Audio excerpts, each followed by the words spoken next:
గోగ్రహణం అనేది కూడా అదొక పెద్ద ఘట్టం కదా భారతంలో. అంటే గోవుకి దాన్ని సంగ్రహించే పరిస్థితి రావటం అంటే గో సంపద ఎంత గొప్పదన్న దానికి అదో పెద్ద ఉదాహరణ. పెద్ద యుద్ధమే జరిగింది కదా అవునండి. గోవు కోసం. ఇటీవల మన కె విశ్వనాథ్ గారు వెళ్ళిపోయారు.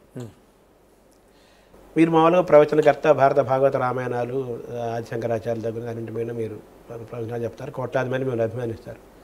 ఒక శంకరాభరణం సినిమా పైన మీరు ప్రవచనం చెప్పినందుకు ఆయన తన్మయులు అయిపోయారు విశ్వనాథ్ గారు. అలాంటి వాళ్ళు ఇద్దరు కలుస్తుంటాము ఎప్పుడు వెళ్ళినా కానీ. ఆయన నా సినిమా ఎప్పుడో వస్తే దాని మీద 3 రోజుల పాటు చాగంటి కోటేశ్వరరావు గారు దాన్ని ప్రవచనమేనే అంటాను నేను, ఉపన్యాసం అనను నేను, ప్రవచనం చేశారు శంకరాభరణం పైన. అంతకంటే నాకు ఇంకా వేరే నాకు దక్కిన శంకరాభరణం ద్వారా నాకు దక్కిన సౌభాగ్యాలలో చాగంటి కోటేశ్వరరావు గారు 3 రోజుల పాటు ఆ శంకరాభరణం పైన ప్రవచనం చేయడం నేను గొప్ప సౌభాగ్యంగా నేను భావిస్తానన్నారు. అది మీకు ఎలా మీకు అనిపించింది? మంచి ప్రశ్నే అడిగారు శర్మ గారు. అంటే మీరు అడిగినవన్నీ మంచి ప్రశ్నలే. అంటే నాకు ఆ శంకరాభరణం సినిమా చూస్తున్నప్పుడు అందులో దర్శక ప్రతిభ కొట్టొచ్చినట్టు కనపడిందండి. అందులో కొన్ని విషయాలు కేవలంగా ఏదో నాటకీయత కోసం కంటి ద్వారా ఆనందం పొందడానికే కాదు, తరచి ఆలోచిస్తే వాటి వెనక ఏదో గంభీరమైన విషయాన్ని దృష్టిలో పెట్టుకుని దర్శకుడు దీన్ని తెరకెక్కించాడు అని అనిపించింది. అప్పుడు నేను ఆ కోణంలో దాన్ని పరిశీలనం చేసినప్పుడు భారతీయ చలనచిత్రాల్లో ఇంత సారవంతమైన విషయాలు ఉన్నప్పుడు ఒక సినిమా గురించి మాట్లాడితే తప్పేముంది అనిపించింది. కానీ నేను చాలా కాలం ఆ కోరిక అలాగే ఉంచాను. నేను ఒకప్పుడు చెన్నై ప్రవచనాలకు వెళ్ళాను. నేను వెడుతుంటే చాలా కార్లు పార్క్ చేసి ఉన్నాయి ఒక చోట. ఏమిటి అని అడిగాను. అడిగితే నాతో ఆ నిర్వాహకులు చెప్పారు, ఒక సంవత్సరంలో వచ్చిన సినిమాల్లో మంచి పాటలన్నింటినీ కూడా మాకు సుప్రసిద్ధమైనటువంటి ఉపన్యాసకులు వచ్చి ఆ పాట గురించి ఒక్కొక్కళ్ళు మాట్లాడి ఆ రచయితని సత్కరిస్తారండి అన్నారు. నాకు ఆ ఆలోచన నిజంగా చాలా నచ్చింది శర్మ గారు. నచ్చి నేను అప్పుడు శంకరాభరణం గురించి మాట్లాడాలి అని నిర్ణయం తీసుకుని హైదరాబాద్లో నా దగ్గరికి ఎవరో వచ్చి ఉపన్యాసం చెప్పండి అని అడిగితే శంకరాభరణం గురించి చెప్తానన్నాను. వాళ్ళు ముందు చాలా ఆశ్చర్యపోయి, అదేమిటండి మీరు అనేది దేని గురించి అన్నారు? సినిమా గురించి, మీకు అందులో అనుమానం ఏం అక్కర్లేదు, అదే మాట్లాడతానన్నాను. అప్పుడు చాగంటి కోటేశ్వరరావు ఏమిటి, శంకరాభరణం సినిమా ఏమిటి అనుకున్నారు. కానీ మాట్లాడిన తర్వాత నిజానికి ఎవ్వరు అలా ఎందుకన్నారన్నవారు లేరు. ఎంత సంతోషించారో నిజంగా ఆ సినిమాలో ఇన్ని విశేషాలు ఉన్నాయని తెలుసుకుని మేము పరమానందం చెందామండి అన్నారు. అందులో విశ్వనాథ్ గారిదండి పసి హృదయం. ఆయన ప్రతి చిన్నదానికి మురిసిపోతారండి. నేను ఆయన దగ్గరికి వెళ్ళి కూర్చుని మాట్లాడుతుండేవాడిని. ఏదైనా చిన్న విషయాలు ప్రస్తావనకు వచ్చి ఓ జోలపాటో, ఓ లాలిపాటో, ఓ జానపదమో ఇలాంటిది ఏదైనా ప్రస్తావనకు వస్తే ఆయన వెంటనే పక్కకి తిరిగి వాళ్ళ అబ్బాయిని పిలిచి, "ఒరేయ్, అత్తకి ఫోన్ చేసి రమ్మనరా, అది పాడుతుంది జానపదం" అని పిలిపించేవారు. అట్లా ప్రతిదాన్ని చూసి మురిసిపోగలిగినటువంటి పసి హృదయాన్ని పరమేశ్వరుడు ఆయనకి ఇచ్చాడు. అందువల్ల నిజానికి ఆయన అంతరంగంలో ఉన్న భావాలన్నీ పరకాయ ప్రవేశం చేసి చెప్పడం నాకు సాధ్యం కాదు. కానీ నేను చెప్పిన దానికి అంత మురిసిపోగలగడం ఆయన పసి హృదయానికి నిదర్శనం. అదే ఆయన కూడా నేను కూడా ఆశ్చర్యపోయాను మిగతా వాళ్ళలాగానే. ప్రవచనం చెప్తారు కదా ఆయన, భారత భాగవత రామాయణాలు, ఉపనిషత్తులు, వేదాలు, శంకరాచార్యుల గురించి మాట్లాడేవాడు. ఈ పిచ్చి సినిమా తీశాను నేను, సినిమా శంకరాభరణము అని చెప్పి అనుకున్నాను. ఇది ఇంతకు సినిమా 3 రోజుల ప్రవచనం అంతా విన్న తర్వాత ఇవన్నీ నేను తీసినవేనా, నేను చెప్పినవేనా అని నాకే ఆశ్చర్యం కలిగించారు ఆయన. అంటే చాలామంది ఆ టైంలో నాకు చాలా పురస్కారాలు వచ్చాయి, చాలామంది నన్ను ప్రశంసిస్తూ చాలామంది మాట్లాడారు. పేరాల భరతశర్మ గారు లాంటి వాళ్ళు ప్రశంసించారు, చాలా జరిగాయి. పుట్టపర్తి నారాయణచారి గారు లాంటి వాళ్ళు కళాతపస్వి బిరుదులు ఇచ్చారు, అవన్నీ జరిగాయి. అవన్నీ ఒక ఎత్తు. చాగంటి కోటేశ్వరరావు గారు అనే ఒక మడిగట్టుకొని ప్రవచనాలు చెప్పే వ్యక్తి వచ్చి ఒక శంకరాభరణం సినిమా గురించి చెప్పడం అనేది ఇంత విషయం నాలో తెలియకుండా నా సినిమాలో ఇంత ఉందని నేనే ఆశ్చర్యపోయి నేను చాలా ఆనందపడ్డ సందర్భం అని అన్నారు. ఇటీవల వారు వైక్యం చెందారు కాబట్టి వారి ప్రస్తావన చాలా మంచి పని చేశారు.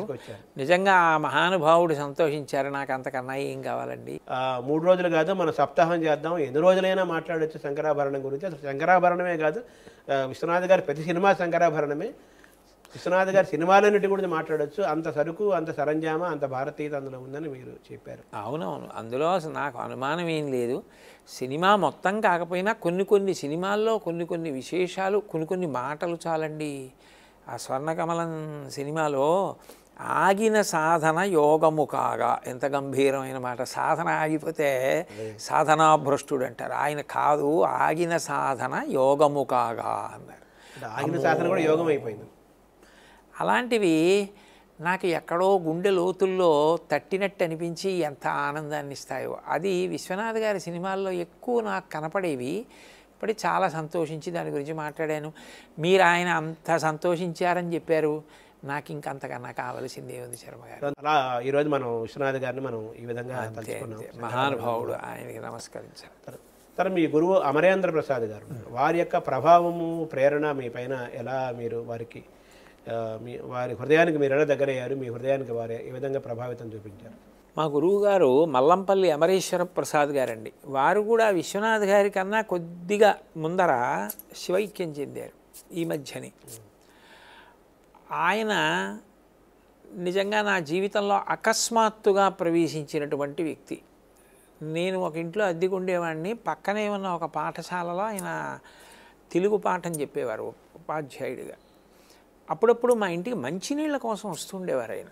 మంచినీళ్ళు కాసిన ఇవ్వండి తాగుతానని వచ్చి మంచినీళ్ళు తాగెడుతుండేవారు.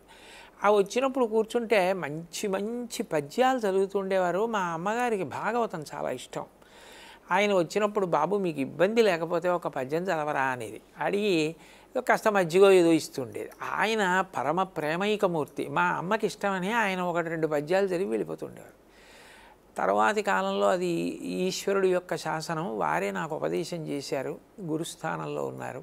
ఇక గురువుగారి యొక్క ప్రేరణ అన్నారు మీరు.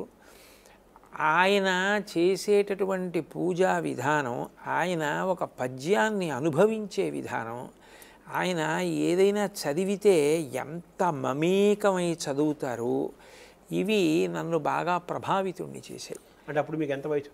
నేను అప్పటికి ఇంచుమించుగా నాకు ఒక 28 ఏళ్ళు ఉంటాయండి. కొంచెం పెద్ద అయ్యారు. పెద్దవాడిని అయ్యాను.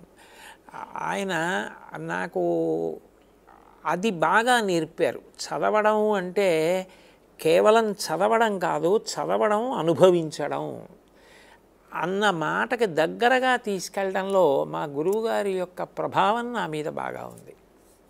అట్లాగే భక్తి మౌఢ్యం కాదు, భక్తి ఆచరణాత్మకమైనది. అది ఎంత విస్తృతం కావాలి అన్న దాని మీద గురువుగారు నాతో మాట్లాడినటువంటి మాటలు నన్ను బాగా ప్రభావితుణ్ణి చేశాయి. అలాగే వారు చేసిన బోధలు ఇవన్నీ నన్ను బాగా ప్రభావితుణ్ణి చేశాయి.